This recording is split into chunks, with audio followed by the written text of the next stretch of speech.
오늘 설교 제목은요, 애경하는 날입니다. 한번 따라 하시겠습니다. 애경하는 날. 다시요. 애경하는 날.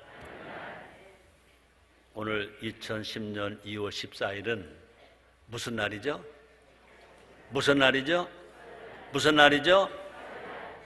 왜 설날이 먼저야 2월 두 번째 주일날이지.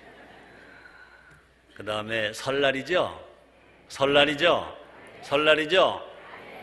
까치 설날은 어저께고요. 우리 설날은 오늘이래요. 오늘 설날이에요. 또 오늘 무슨 날인지 아세요? 나는 기억해야 할 날이에요. 왜? 나의 스승 되시고 멘토가 되시는 조용기 목사님 생일날이에요, 오늘이. 그래서 여러분들은 뭐 관심이 없지만 저는 잊으면 안 되거든요. 그래서 며칠 전에 세뱃돈 가지고 가서 세배 드리고 또 생일을 축하합니다. 그러고 왔어요. 설날은 하나님 아버지께 감사로 예배 드리는 날입니다. 또 설날은 온 가족이 모이는 설명절입니다. 설명절입니다. 하나님 아버지로 인해 행복하게 살아가는 우리가 되어야 될 줄 믿습니다. 한번 따라 하시겠습니다. 우리는 하나님으로 인해 행복합니다. 행복합니다. 또뿐 아니라 가족끼리 행복해야 되고요. 가족끼리 서로 축하해 줘야 돼. 격려해 줘야 돼. 칭찬해 줘야 돼. 아멘입니까? 그래서 뿐 아니라 우리의 자녀들에게, 후손들에게 가장 귀한 것을 남겨주는 날. 그죠? 내 자녀에게, 손자, 손녀에게, 우리 후손들에게 가장 귀한 것을 남겨주는 날이 어떤 날이냐? 설날이다. 그 말인 것입니다. 그래서 설은 노는 날이 아닙니다. 설은 휴일이 아닙니다. 설은 여행하는 날이 아닙니다. 또 설은 골프하러 외국 가는 날이 아닙니다. 설은 효 앤 하모니 하는 날입니다. 한번 따라 하실래요? 효 앤 하모니. 참 여러분 영어도 참 잘하시네요. 또 효 앤 하모니가 뭐냐? 한번 따라 하시겠습니다. 사랑, 공경, 존경. 그렇습니다. 효 앤 하모니가 뭐 하는 거냐고요? 사랑하는 거고요, 공경하는 거고요, 존경하는 것입니다. 이 세 가지는요, 우리 인생의 기본이에요. 사랑하고 공경하고 존경하는 것. 이것은 다시 말합니다. 우리 인생의 기본이에요. 이것이 빠지면 인생이 인생답지 않다는 것입니다. 기본이 튼튼할 때 우리 인생은요, 풍성한 열매를 맺고 살아갈 수 있습니다. 기본이 튼튼할 때 우리 하나님 말씀하십니다. 사랑하는 자여, 내 영혼이 잘됨 같이 내가 범사가 잘되고 강건을 내가 간구하노라 말씀하십니다. 이 시간 설날, 2010년도 설날, 또 2010년도 2월 14일 2월달 두 번째 주일날을 맞이해서 우리 인생의 기본을 다시 한번 다짐함으로 말미암아 우리가 하나님을 기쁘시게 하는 신앙이 될 뿐만 아니라 우리의 신앙과 우리의 신념을 우리 자손들에게, 후손들에게 물려주는 믿음의 가문이 됩시다. 여러분, 믿음의 가문 되길 원하시면 아멘 하겠습니다. 첫째, 사랑입니다. 한번 따라 하실래요? 사랑. 옆에 사람들이 서로 인사합니다. 사랑합시다. 하나님을 먼저 사랑하자는 거죠. 다시 한번 따라 하시기 바랍니다. 하나님을 먼저 사랑합시다. 예배는 뭐냐? 하나님을 사랑하는 게 예배예요. 하나님을 사랑하니까 하나님 앞에 예배를 드리는 거예요. 그러므로 예배가 뭐냐? 하나님을 사랑하는 것이 예배라는 거죠. 사랑이 우리 인생의 기본이기 때문에, 또뿐 아니라 사랑이 우리 인생의 기초예요. 신앙의 기초예요. 다시 말합니다. 사랑이 우리 인생의 기본이고 사랑이 우리 신앙의 기초인 것입니다. 사랑으로 인생이 된 것이고 사랑으로 신앙이 시작됐다는 것입니다. 그러므로 사랑 없는 신앙은 신앙이 아니에요. 사랑 없는 믿음이 아니에요. 또뿐 아니라 사랑 없는 기적도 기적이 아니에요. 사랑이 없는 기적은 아무것도 아니라고 그랬습니다. 또뿐 아니라 사랑 없는 능력도 다 헛되고 헛된 거라고 그랬습니다. 그래서 사도 바울은 말합니다. 사랑이 제일이다. 그래서 고린전서 13장 13절에 말씀하십니다. 그런 믿음, 소망, 사랑 이 세 가지 항상 있을 것인데 그 중에 제일은 사랑이다 그랬습니다. 사랑할 때 우리 인생은요 살만한 가치가 있습니다. 사랑할 때 살만한 가치가 있고 사랑받을 때 또 뻔한 행복과 기쁨과 은혜가 넘치는 것입니다. 그런데 아무것이나 사랑해서는 안 된다는 것을 성경은 우리에게 가르쳐주고 있습니다. 돈을 사랑함 일만 악의 뿌리라고 그랬습니다. 여러분 돈 싫어요? 좋아요? 좋아요? 싫어요? 좋아요. 나도 좋아해요. 돈 있어야 돼? 없어야 돼요? 있어야 돼요. 돈 많이 벌어야 돼? 안 벌어야 돼? 많이 벌어야 돼요. 돈이 필요해요? 안 필요해요? 필요해요. 그런데 돈을 사랑하지 말라 그랬습니다. 디모데전서 6장 10절입니다. 디모데전서 디모데후서는요 사도 바울이 제자 디모데에게 목회는 이렇게 하는 거다 하고 편지 써서 남긴 것이 목회 서신 디모데전서 디모데후서인 것입니다. 사도 바울이 디모데에게 제자 디모데에게 목회 이렇게 하는 거다, 인생 이렇게 살아가는 거다 가르쳐 주시면서 한 말입니다. 돈을 사랑함이 일만하게 뿌리가 되나니 이것을 사모하는 자들이 미혹을 받아 믿음에서 떠나 많은 근심으로써 자기를 찔렀도다 그랬습니다. 여러분 믿음을 떠나지 않기를 원하시면 아멘 하겠습니다. 믿음 있는 사람 되기를 원하시면 아멘 하겠습니다. 그리 하려면요 돈은 필요하되 돈을 벌기 많이 벌되 돈을 사랑하지 말라 그랬습니다. 자 그러면 하나님은요 누구를 사랑으로 말씀하시냐? 하나님 아버지를 먼저 사랑할 것을 성경은 우리에게 가르치시고 명령해 주고 계십니다. 볼까요? 신명기 10장 12절입니다. 오늘 본문 말씀이십니다. 이스라엘아 네 하나님 여호와께서 네게 요구하는 것이 무엇이냐? 곧 네 하나님을 경외하며 그 모든 도를 행하고 그를 사랑하며 마음을 다하고 성품을 다하여 네 하나님 여호와를 섬기고 이렇게 명령하셨습니다. 이렇게 가르쳐주고 계십니다. 한번 다시 제가 읽어드립니다. 신명기 10장 12절 말씀이십니다. 이스라엘아 네 하나님 여호와께서 네게 요구하는 것이 무엇이냐? 곧 네 하나님을 경외하며 그 모든 도를 행하고 그를 사랑하며 마음을 다하고 성품을 다하여 네 하나님 여호와를 섬기고 이렇게 말씀하셨습니다. 하나님은요 우리에게 명령하십니다. 하나님을 사랑하라는 것입니다. 하나님을 섬기라는 것입니다. 하나님의 도를 다 행하라고 말씀하십니다. 하나님은 이렇게 우리가 하나님을 사랑할 때 우리에게 은혜를 주십니다. 하나님 아버지를 사랑할 때 사랑이 무엇인지 알게 하십니다. 하나님 아버지를 사랑할 때 자기 자신을 바로 사랑할 수 있게 만들어 줍니다. 하나님 아버지를 사랑할 때 내 이웃도 내 몸처럼 사랑할 수 있는 힘을 주십니다. 또 뿐 아니라 하나님 아버지를 사랑할 때 우리 인생에 기쁨이 넘쳐난다는 것입니다.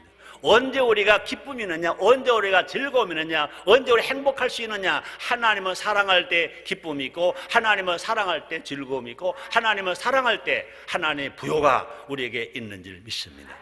시편 16편 11절에서 시편 기자가 이렇게 우리에게 가르쳐 주고 있습니다. 주께서 생명의 길로 내게 보이시니 주의 앞에는 기쁨이 충만하고 주의 우편은 영원한 즐거움이 있나이다 그랬습니다. 또 뿐 아니라 잠언서 8장 17절 이렇게 말씀하십니다. 나를 사랑하는 자가 나의 사랑을 입으며 나를 간절히 찾는 자가 나를 만날 것이라 그랬습니다. 또 잠언서 8장 21절에 말씀하십니다. 나를 사랑하는 자로 재물을 얻어서 그 곳간에 채우게 하려 하심이니라 말씀했습니다. 여러분 하나님을 사랑하시면 아멘 하겠습니다. 하나님 아버지를 사랑하는 것은요 하나님 아버지께 감사하는 거고요, 하나님 아버지를 사랑하는 것은요 우리의 행복을 더하기 위함이라고 말씀했습니다. 사랑하는 성도 여러분들이요 행복하기를 원하시면 아멘 하겠습니다. 행복한 사람 다 되시길 제목으로 축원합니다. 자 볼까요? 오늘 본문입니다. 신명기 10장 13절입니다. 내가 올라 네 행복을 위하여 내게 명하는 여호와의 명령과 규례를 지킬 것이 아니냐 이렇게 말씀했습니다. 가끔 청소년들 중에는요 부모가 싫대, 부모가 밉대, 엄마보다 아빠가 더 밉대나? 또 뿐 아니라 어른들마저도요, 다 성장한 어른들마저도요 부모에 대한 아픔, 부모에 대한 상처를 지우지 못하고 있는 사람들이 많이 있다는 것입니다. 그런 사람들은요, 겉으로는 멀쩡해도 속 사람은 상처가 가득해 있습니다. 부귀영화가 넘쳐도 얼굴에 어두운 그림자가 얼마나 많은지 몰라요. 왜 그렇습니까? 부모의 관계가 깨졌기 때문에, 뿐 아니라 하나님 아버지의 관계도 깨졌기 때문에 그렇다는 것입니다. 하나님 아버지의 관계가 깨지면 인생은요, 아플 수밖에 없어요. 아담과 하와가 에덴 동네에서 살 때, 에덴 동산에서 살 때 하나님 앞에 범죄했습니다. 죄를 졌습니다. 에덴 동 쫓겨났습니다. 하나님 신 떠났습니다. 그 다음부터 아담과 하와는요, 인생을 살아가는데 가시와 엉겅퀴가 났다고 그랬습니다. 가슴에 가시가 있습니다. 마음에 가시가 있습니다. 인생 엉겅퀴가 있습니다. 아무리 자신으로는요, 풀어도 안 되는 것입니다. 그럼 어떻게 해야 될까? 하나님께 나오면 되는 것입니다. 어떻게 하면 될까? 예수를 믿으면 됩니다. 예수님은 친히 말씀하십니다. 나는 길이요 진리요 생명이니 나로 말미암지 않고 아무리 꼴자가 없느니라. 예수님 땅에 왜 오셨습니까? 어떻게 하셨습니까? 하나님 우리를 사랑하셔서 죄인된 우리를, 인생의 가시고 엉겅퀴 난 우리들, 기쁨을 잃어버리고 슬퍼에 살아가는 우리들에게 그 문제를 해결해 주시기 위하여 구세주로서 이 땅에 예수님이 오신 줄 믿습니다.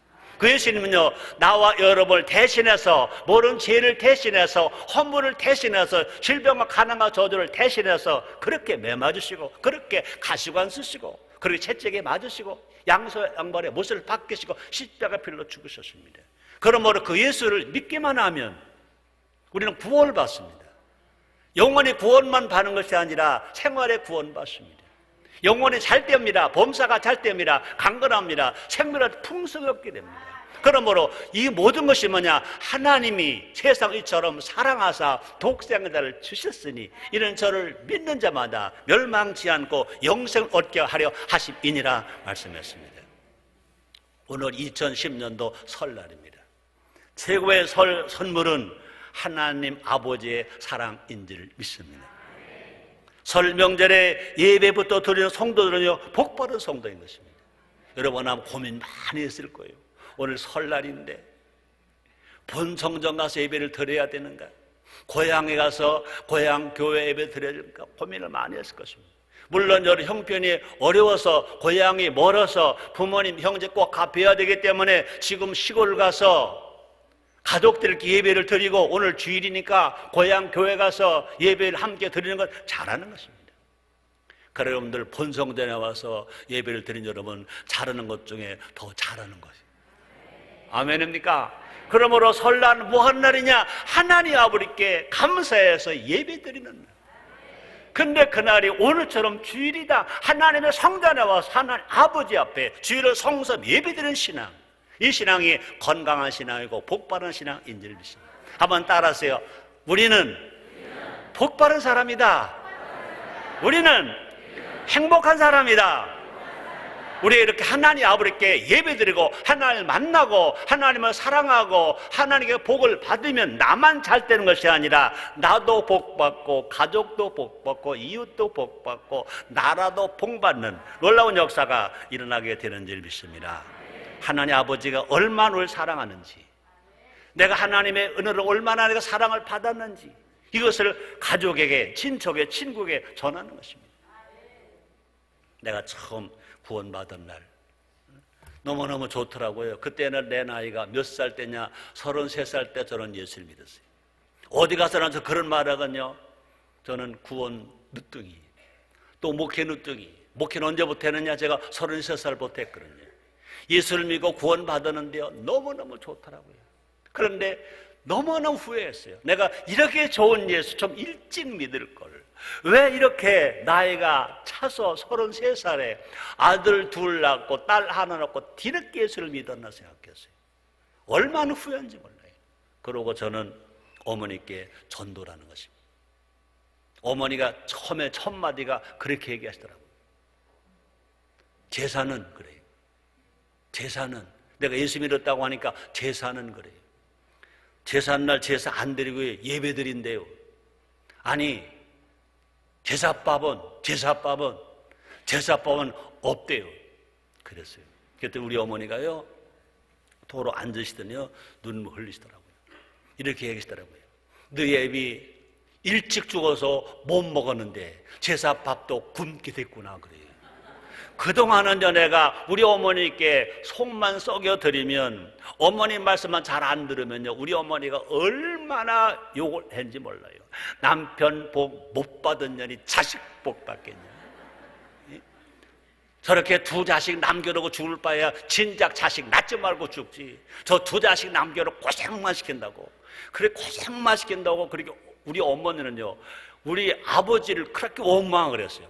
아니 아들 잘못했으면 나만 잘못해서 야단치면 되지 우리 아버지는 왜 들척입니까? 그런 애가 그랬어요. 아니 어머니 나를 야단치면 야단쳤지 우리 아버지 이거 왜 합니까? 그러더라고요. 네가 최씨잖아 이놈아 그러더라고요. 그렇게 아버지를 원망하던 그분이 막상 아들이 예수를 믿고 제사 안 지난다니까 죽은 남편 제사밥 걱정하더라고요. 그리고 제가 다시 말했어요. 어머니 예수 믿어야 되잖아요. 그들의 어머니가 가만히 있더니 그래 죽은 사람은 죽은 사람이고 산 사람은 산 사람이지 내가 예수를 믿는다니까 나도 예수를 믿어야지. 아무것도 모르지만 믿어야지 그러더라고요. 나는요 얼마나 감사한지 몰라요. 우리 고향에 계신 어머니가 아무것도 모르고 그 당시에 우리 고향에는요 교회가 없었어요. 그러나 내가 예수를 믿고 내가 구원받고 내가 만난 예수 내가 섬기는 하나님을 증거했더니 성령을 도와주셔서 우리 어머니가 마음 열게 되시고 신앙생활하게 하시고 우리 어머니가 한국 나이로 71세 때 돌아가셨죠. 아시잖아요. 꼭 만 70년 70세 되시는 생일날 우리 어머니가 돌아가셨어요. 그러나 얼마나 슬프고 슬프지만 그러나 내가 만난 예수를 전했더니 우리 어머니가 예수를 믿고 구원받고 권사가 됐어서 신앙생활 잘하시다가 지금은 그냥 죽으신 것이 아니라 천국에 가신 거예요. 나는요 명절 때 우리 어머니께 복음을 전할 기회가 있어서 우리 어머니가 구원받은 것이 얼마나 감사한지 몰라요. 그러면 사랑 여러분들이요 정말 우리가 설날이다 추석날이다 고향에 간다 가서 어르신들 만난다 다 좋습니다. 그러나 더 중요한 것이 뭐냐 아직 구원받지 못한 부모나 형제가 있다면 그분들에게 예수님을 전하는 겁니다. 하나님의 사랑을 전하는 겁니다. 요한복음 3장 16절 잘 아시잖아요. 하나님이 세상을 이처럼 사랑하사 독생자를 주셨으니 이는 저를 믿는 자마다 멸망치 않고 영생 얻게 하려 하신 이니라 그랬습니다. 예수를 믿으시면 아멘 하겠습니다. 분명히 약속했습니다. 예수를 믿으면요 멸망하지 않는데요 예수를 안 망한대요. 예수를 믿으면 지옥 안 가요. 천국을 가 영생을 얻어요. 그러므로 사랑하는 성도 여러분들이요 이렇게 1년에 한 번이는 설날이나 추설 명절에 할 수 있는 일이 뭐냐 고향에 가서 아직도 구원받지 못한 부모 형제 친척 이웃들에게 복음을 전하는 계기가 다 되시기를 주의 이름으로 축원합니다. 로마서 8장 32절입니다. 자기 아들을 아끼지 아니하고 우리 모든 사람을 위하여 내주시니가 어찌 그 아들과 함께 모든 것을 우리에게 은사로 주지 아니하시겠느냐.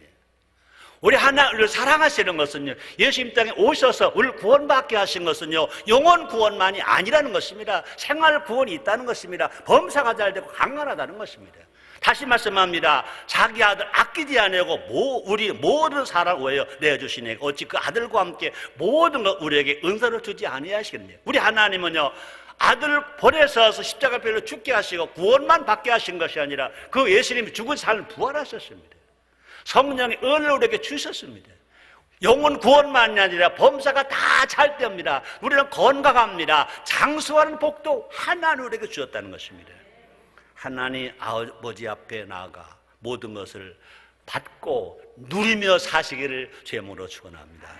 그렇게 살아갈 때 우리의 가정들이 다 작은 천국이 됩니다. 또 뿐 아니라 우리의 가문들이 다 믿음의 명문 가문이 된다는 것입니다. 어떻게? 하나님을 사랑할 때, 하나님의 사랑을 받을 때인 것입니다. 그런 가정 다 되시기를 제 이름으로 축원합니다. 두 번째입니다. 공경입니다. 공경. 한번 따라 하시겠습니다. 공경. 부모와 어른을 공경합시다. 우리나라 속담 잘 아시죠? 어른 말을 잘 들으면 자다가 떡이 생긴대. 자다가 떡이 생긴대. 하이 참, 자다가 떡이 생긴대. 지금은요 얼마나 떡이 흔한지, 그죠? 결혼식장에도 떡, 또 결혼식 끝나고 나서 또 선물도 친척들에게 떡.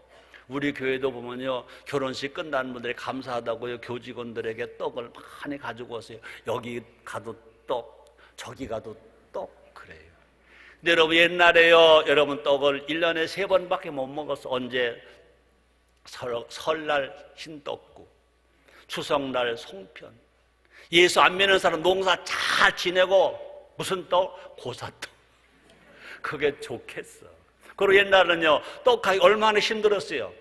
떡을 하려면요 쌀을 이제 물에 담궈서 불 꺼서 씻어서 방앗간에 가서 쪄서 그 떡을 만들고 고물을 만들고 떡이 하나 만들어지기 얼마나 힘들었어요. 또 잘못 찌면요 이것이 또 서러. 그래서 어떻게 하면 엄마들이 그 기는 이 젓가락 가지고 찔러봐. 익었나 안 익었나. 얼마나 힘들게 떡이 되는지 몰라요. 그런데 어른 말을 잘 들으면 노력 하나 안 하고 그냥 떡이 생긴대. 수고 하나 안 하고 떡이 생긴대. 여러분 여기서요 어른 말씀을 새겨드리면 그 말인 것입니다. 어른 말씀을 경청하면 그 말인 것입니다. 그래서 어른 말씀을 새겨드리면, 어른 말씀 경청하면 첫째 실수가 없다. 또 어른 말씀을 새겨드리면, 경청해드리면 두 번째 여러 가지로 이익이 생긴다. 이익이 생긴다는 것입니다. 여러분 구약 성경에서 사무엘을 보세요. 사무엘은요 한나가 아기를 낳지 못했었잖아요. 하나님께 구하고 구했더니 하나님이 주신 늦둥이 아닙니까? 어머니 한나가 어린 아들을 사무엘을 엘리 제사장에게 갖다 바칩니다. 그래서 엘리 제사장을 어린 사무엘이 공경합니다. 어른은 공경합니다. 제사장은 공경합니다. 그런데 그 당시 엘리 제사장은요 실수가 많은 제사장이에요. 잘못이 많은 제사장이었어요. 그래서 하나님께 인정받지 못했어요. 또뿐 아니라 그 아들들, 엘리 제사장 아들들의 잘못 때문에 백성으로부터 인정받지 못했어요. 하나님 앞에 인정받지 못하는 제사장, 백성들에게 인정받지 못하는 제사장, 이거 어떻게 보면 버림받은 제사장 같은 것입니다. 그런데 그럼에도 불구하고 어린 사무엘은요 엘리 제사장을 공경합니다. 하나님 인정하지 아니하는 제사장, 백성들을 인정받지 못하는 그런 제사장을, 험 많은 제사장, 실수 많은 제사장을 어린 사무엘은 공경합니다. 하나님이 어린 사무엘을 부르셨습니다. 사무엘은요 그 하나님의 음성인지 모르고 자기가 섬기고 자기가 공경하는 엘리 제사장인지 알고 엘리 제사장에게 뛰어갑니다. 성경에 이렇게 기록되었습니다. 사무엘상 3장 5절로 4절 5절입니다. 여호와께서 사무엘을 부르시는지라 그가 대답하되 내가 여기 있나이다 하고 엘리에게로 달려가서 가로되 당신이 나를 부르셨기로 내가 여기 있나이다. 하나님이 사무엘을 불렀어요. 그런데 사무엘은요 그 부르심이 하나님 음성인지 모르고 제사장 엘리가 부른 자고 달려갑니다. 달려가서 말합니다. 내가 여기 있나이다. 얼마나 공손하냐 이거죠. 얼마나 공경하냐 이거죠. 하나님 앞에 인정받지 못한 제사장, 사람들 인정받지 못한 제사장인데 어린 소년 사무엘은 그 엘리 제사장을 공경합니다. 내가 여기 있나이다 그랬습니다. 근데 한 번도 아닙니다. 3번째까지 뛰어갑니다. 짜증내지 않습니다. 불평하지도 않습니다. 부를 때마다 가서 내가 여기 있나이다 공경하는 겁니다. 여러분 사무엘이 그냥 한나의 기도로만 해서 사무엘이 됐다, 그게 아닌 것입니다. 엘리는 그 소리가 하나님의 음성임을 사무엘이 알려줍니다. 결국 어린 사무엘은 하나님과 독대하는 겁니다. 그 하나님의 음성을 들었습니다. 하나님을 알았습니다. 그때 하나님께서 사무엘에게 들려준 소리가 뭡니까? 엘리는 망한다. 엘리 가문은 망한다. 사무엘상 3장 13절 14절 말씀입니다. 그런 말씀을 듣고도 사무엘은요 엘리 제사장을 그래도 또 공경하는 겁니다. 볼까요? 사무엘상 3장 16절입니다. 엘리가 사무엘을 불러 가로되 내 아들 사무엘하니 대답하되 내가 여기 있나이다.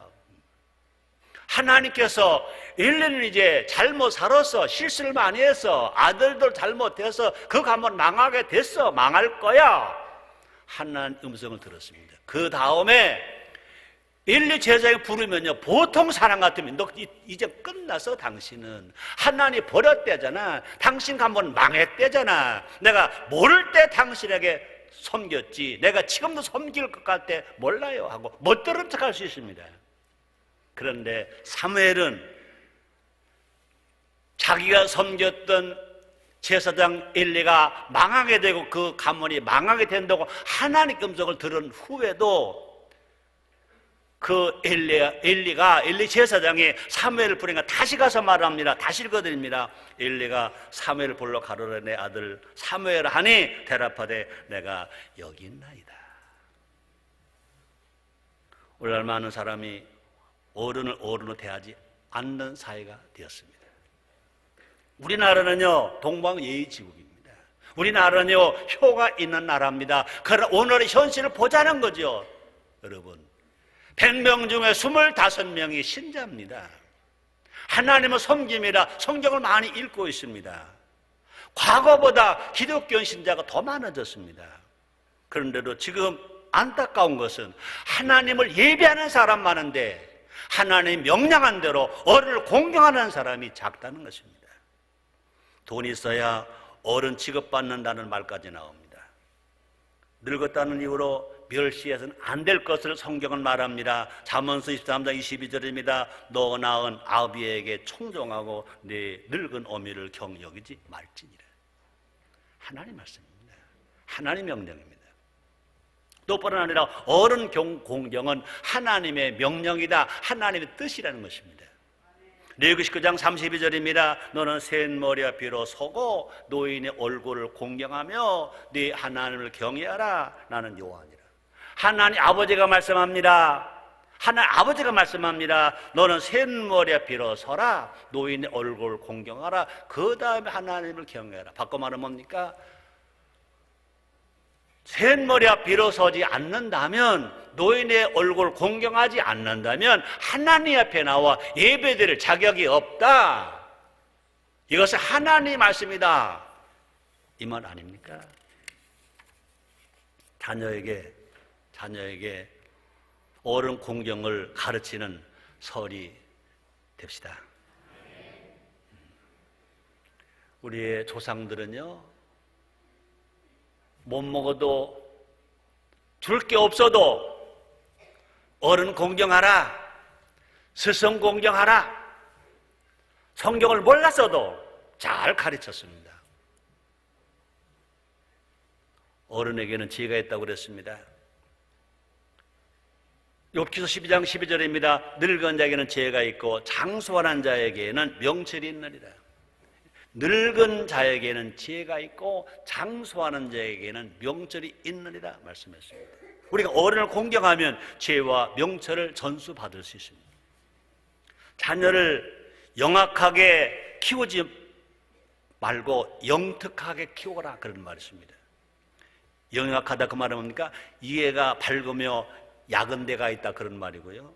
영특하다 그 말은 뭡니까? 남달리 뛰어나고 훌륭하다, 그런 말인 것입니다. 자기만 알고 지식만 있는 아이는요 영악해지기 쉽습니다. 그러나 어른을 공경하고 지혜 있는 아이는요 영특해질 수 있다는 것입니다. 어른 공경의 복입니다. 하나님 명령 약속하셨습니다. 출애굽기 20장 12절입니다. 내 봉을 공경하라. 그래야 내가 잘 때워 땅에서 장수하리라 그랬습니다. 이 말씀을 사도 바울은요 에베소서 6장 2절에서 인용해서 또 약속하셨습니다. 축복하십니다. 우리 모두 자녀에게 어른 공경의 복을 물려주는 우리 모두가 됩시다. 세 번째입니다. 존경입니다. 존경. 한번 따라 하시겠습니다. 존경. 서로 존경하며 삽시다. 그 사회의 미래를 알고 싶다면 존경심이 있는가 없는가 보라 그랬습니다. 존경심이 있는 사회는 미래가 있다는 것입니다. 존경심이 사라진 사회는요, 야만 사회라고 말합니다. 저희가 자녀를 낳을 때는요, 아들들 딸 하나 낳으면 제일 아주 복 받은 사람이라고 그랬어요. 근데 세상이 바뀌니까 아들 딸 구분 말고 하나마나 잘 기르자 그러더라고요. 그때 그런 말들 하더라고요. 하나 낳으면 우주인, 둘 낳으면 문화인, 셋 낳으면 미개인, 넷 낳으면 식인종 그러더라고요. 세상에 내가 낳을 때는요, 둘 낳았다고 괜찮다고 그랬는데요, 어느 세대가 지나가 보니까 미개인 되더라고요. 그것이 불과 몇십 년 안 됐어. 근데 지금은요, 아이를 못 낳는다고, 아이를 안 낳는다고 야단 법석이죠. 제가 이 강단에서 여러분 소개했잖아요. 어떤 자료에 의하면요, 지금처럼 젊은 사람들이 가인 부부가 지금처럼 안 나면, 부부가 1.03명 나면 295년 후에는요, 이 지구상에 대한민국 국민이 한 명도 없다. 대한민국의 인종이 한 명도 없다. 그런 통계가 나왔잖아요. 그렇습니다. 존경심이란 뭐냐? 인간에 대한 이해입니다. 인간은요, 하나님께서 만물의 영장이라고 한문에 말하고요, 하나님은요, 하나 형상과 모양도 지음을 받은 것이 인간인 겁니다. 사람인 것입니다. 그래서 존경심이 뭐냐? 인간에 대한 예의, 사람에게 대한 예의가 존경심이라는 겁니다. 또 존경심이 뭐냐? 누군가에 대한 존중, 누군가에 대한 존중인 것입니다.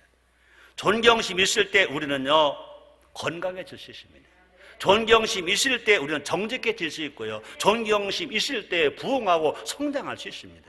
존경심이 무너지면요, 정신 건강도 없고요, 육체 건강도 없고요, 진실로 뿐 아니라 우리가 절대로 정직하게 살 수도 없고요, 부흥할 수도 없고요, 성장할 수도 없어요. 우리 서로서로가 존경심으로 살아갈 때 모두가 살 수 있다는 것입니다. 여러분, 군인으로 성장한 사람들은요, 다 대부분이 그렇다고 그러더라고요. 이순신 장군을 존경했더니 자기는 장군 되었다 그러더라고요. 요사이는요, 김연아 선수를 존경했더니 많은 김연아 후배들이 많이 일어난다고 그러더라고요. 이처럼 존경심은요, 내 인생을 키우는 자양분입니다. 그 존경심은요, 내가 남을 존경하는 존경심은요, 자기 인생을 키우는 자양심, 자기 인생을 키우는 영양분이 된다는 것입니다. 또뿐 아니라 이처럼 존경심은요, 사회를 맑고 밝고 건강하게 하는 에너지, 사회 에너지인 것입니다. 그 존경심이 있는 사회는요, 그 사회가 건강해질 수 있고 부강해질 수 있고 성장할 수 있는 사회 에너지가 존경심이라는 겁니다. 그러므로 또뿐 아니라 존경심이 있다는 것은 뭐냐? 꿈과 미래가 있다는 것입니다. 여러분 속에 정말 존경심이 있다면 여러분 꿈이 있는 사람입니다. 미래가 있는 사람입니다. 그런데 아무리 나에게 꿈이 있다, 아무리 나에게 미래가 있다 하더라도 사람과 사람 사이에 존경심을 갖지 못했다면 그 꿈은요, 이룰 수 없는 꿈, 그 미래가 이룰 수 없는 미래인 것입니다. 오늘 우리 사회는요, 존경심이 사라지고 있어요. 얼마나 안타까운지 몰라요. 권위주의는 나쁜 거예요. 권위주의를 없애려고 하다가 존경심까지 없어졌어요. 권위주의를 없애려고 하다가 권위까지 없어졌어요. 그 피해는 고스란히 자라는 다음 세대, 그 젊은 세대, 어린 세대로 돌아가고 있지 않습니까? 선생님을 존경하기보다는 욕하고 미워해 보십시오. 친구끼리 존중하기보다 왕따시켜 보십시오. 그들 마음속에 상처가 생깁니다. 그들 마음속에 정오가 생깁니다. 그런 것을 보고 자랄 어린아이들은요, 그 마음속에 밝은 마음이 없어요. 희망이 없어요. 맑지가 못해요. 이것이 얼마나 안타까운 일인지 모릅니다. 우리나라에도요, 존경심이 되살아나야 할 줄 믿습니다. 서로 존경하는 사회가 되어야 되고요, 가정에서도요, 부부가 서로 존경하는 가정이 되어야 되고요, 회사도요, 노사가 서로 존경하는 회사가 되어야 되고요, 학교에도요, 스승과 제자가 서로 존경하는 학교가 되어야 되고요, 정치하는 분들도요, 여야가 서로 존경하는 정치를 해야 이 나라 정치가 잘 되죠. 여러분, 정치인이 경제 살리는 거 아니에요. 정치인이 정치만 잘 살리면 경제인이 경제를 팍팍 살려질 것이고 국민이 경제를 살리게 될 줄 믿습니다. 여러분, 신앙도 마찬가지입니다. 서로 존경하는 것이 건강한 신앙이에요.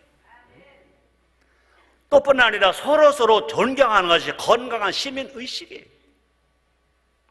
로마서 12장 10절입니다. 바울이 이렇게 말합니다. 형제를 사랑하여 서로 우애하고 존경하기를 서로 먼저 하라. 형제를 사랑하여 서로 우애하고 존경하기를 서로 먼저 하라. 이 사회가 건강한 사회가 되려면 존경하기를 먼저 하라. 또뿐 아니라 로마서 13장 7절 하반절 이렇게 말씀합니다. 두려워할 자를 두려워하며 존경할 자를 존경하라. 존경하라. 여러분, 부부끼리 존경하세요. 형제끼리도 존경하세요. 노사간에 존경하세요. 여기 정치한 어르신들 계시면요, 서로 존경하세요. 여당도 야당 존경하고요, 야당도 여당 존경하고요, 높은 지위에 있는 분도 낮은 사람 존경하고요, 낮은 자리에 있는 사람도요, 아부하지 말고 존경하고요. 이 존경하는 사회. 여러분, 힘으로 안 되고 능으로 안 되되 여호와 신으로 될 줄 믿습니다. 다시 말합니다. 사랑하는 성도 여러분, 옆 사람을 존경하세요.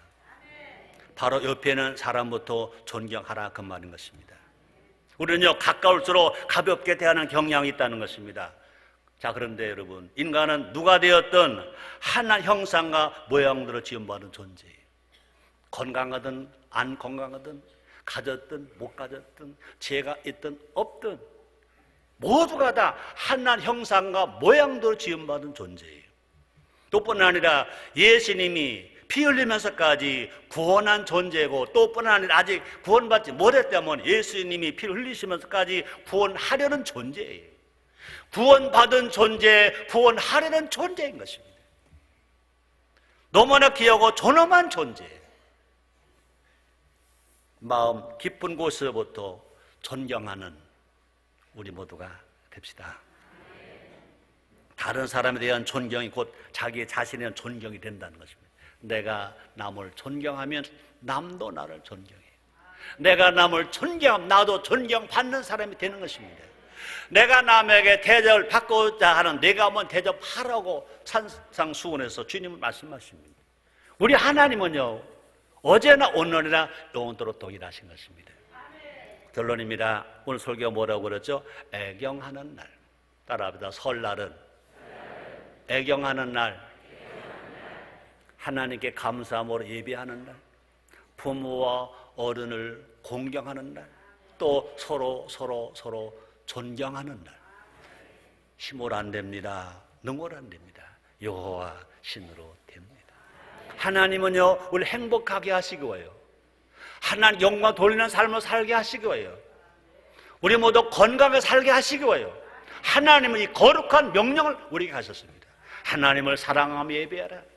어른을 공경하며 존경하며 정말로 효하라. 공경하라. 서로 간에 인정해주고 사랑해주고 봉사하며 존중할 것을 말씀하십니다. 여러분, 떡국 한 그릇 더 먹었다고 나이 한 살 먹는 것이 아니라는 것입니다.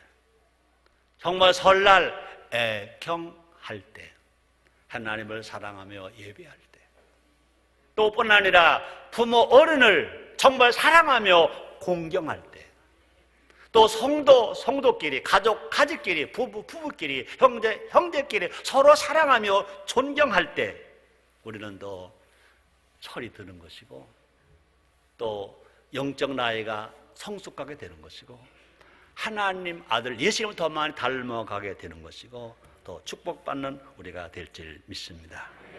다시 말합니다. 이처럼 우리가 애경할 때 우리는 좀 더 성숙한 사람이 되고요, 또뿐 아니라 하나님 기뻐하시는 성도가 되고 하나님 기뻐하시는 사람들이 되고요, 진실로 다시 말합니다. 여러분의 가문이, 우리들의 가문이 믿음의 가문으로 번창하게 될 줄 믿습니다. 아브라함을 복 주신 그 하나님이 여러분을 아브라함처럼 복 주시고 여러분의 가정이 아브라함의 가문처럼 복받는 가문이 되시기를 주님으로 축원합니다. 기도하겠습니다. 하나님 감사합니다. 오늘 2010년도 설날입니다. 또 뿐 아니라 2010년도 2월달 두 번째 주일입니다. 하나님의 성전에서 하나님을 사랑하며 예배하게 하시는 주님, 또 이제 가정으로 돌아가서 부모 어른을 사랑으로 공경할 겁니다. 또 형제와 형제끼리, 또 부부끼리, 이웃끼리, 성도와 성도끼리 서로 존중하며 살 겁니다. 성령님, 여기까지 오게 하신 주님, 오늘도 힘을 주셔서 넉넉하게 이렇게 살아갈 수 있도록 힘을 허락해 주옵소서. 종이 기도합니다. 우리 사랑하는 모든 성도를 정말 설날 애경함으로 말미암아 하나님을 기쁘시게 하며 하나님을 영원롭게 하며 하나님의 복을 많이 받아서 많은 사람들에게 나눠주고 나눠줄 수 있게 하옵소서. 그럼 우리나라 대한민국이 정말 하나님을 기쁘시게 하는 나라, 건강한 나라, 행복한 나라, 부강한 나라 되어지게 주시옵소서. 예수님의 이름으로 기도드리옵나이다. 아멘.